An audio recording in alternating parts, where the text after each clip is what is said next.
নমস্কার বন্ধুরা, আজকে আমি একটা নতুন ধরনের চিকেন বানিয়েছি, আফগানি চিকেন। তোমার দাদা ভাইয়ের খুবই পছন্দের। এটা আমরা অবশ্য রেস্টুরেন্টে খেয়েছি, বাট এই প্রথম আমি নিজে বানালাম আফগানি চিকেনটা। এখন তোমার দাদা ভাইকে তুলে দেবো।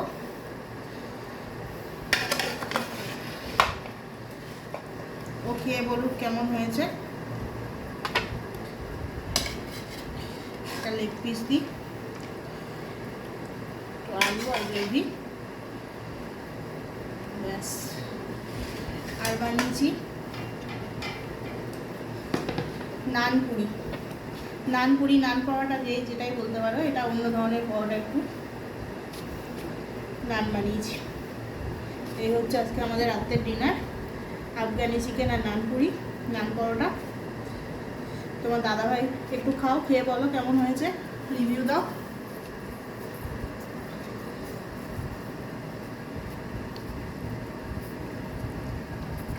কেমন হয়েছে? খুব ভালো হয়েছে, এটাই শুনে আনন্দ। পারফেক্ট হয়েছে। রান্না করে গুড নাইট। এখন এই পর্যন্ত, আবার কালকে আসছি, তোমাদের সাথে দেখা হবে।